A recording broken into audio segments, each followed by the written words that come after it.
বেগম রোকেয়া দিবস আজ। এ নিয়ে রংপুরের পায়রাবন্দে রয়েছে নানা আয়োজন। এ বিষয়ে বিস্তারিত জানবো সহকর্মী নজরুল ইসলামের কাছে। নজরুল, বেগম রোকেয়া দিবস উপলক্ষে আজকে কি কি আয়োজন থাকছে?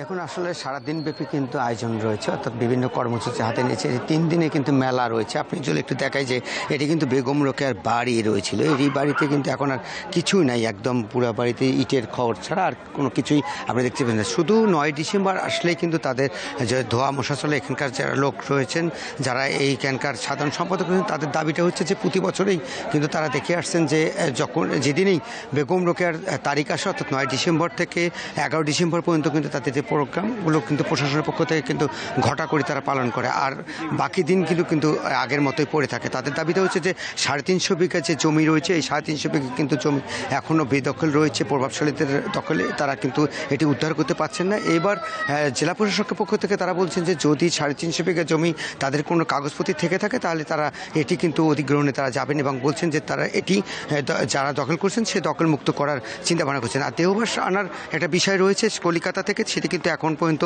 আনার কোনো পরিকল্পনা নেই, এবং বেগম রোকেয়ার যে দেহবাস এটি আনবার যে দাবি করেছেন বিভিন্ন মহল থেকে, সেটি কিন্তু এখন পর্যন্ত সেটি মুখ দেখছেন না। তবে আজকের যে কর্মসূচি রয়েছে, আমরা যেটা জেনেছি যে তাদের চিত্রাঙ্কন প্রতিযোগিতা, আবৃত্তি সহ সাংস্কৃতিক অনুষ্ঠান রয়েছে সারাদিন ব্যাপী। এখানে কিন্তু বিভিন্ন জেলার লোকজন, অর্থাৎ উপজেলার লোকজন, অর্থাৎ জেলা প্রশাসকের পক্ষ থেকে তারা কিন্তু আসছেন, প্রশাসনের পক্ষ থেকে তারা কিন্তু এই আয়োজন তারা করছেন, এবং এই আয়োজন কিন্তু সারাদিন ব্যাপী চলবে। অর্থাৎ সকাল 9:30টায় শুরু হওয়ার কথা থাকলেও কিন্তু এটি দেরি হওয়ার কারণটা হচ্ছে যে বিভাগীয় কমিশনার আসার কথা, তিনি কিন্তু এখন পর্যন্ত আসেননি। যদি বিভাগীয় কমিশনার এখন আসতেন, তাহলে হয়তো তারা ফুল দিয়ে এই শ্রদ্ধা জানাচ্ছেন, এবং ফুলের যে শ্রদ্ধার পরে কিন্তু এই অনুষ্ঠান কিন্তু কার্যক্রম চালু করবেন। তবে এখন পর্যন্ত কিন্তু আমরা দেখছি না যে কোনো প্রোগ্রাম।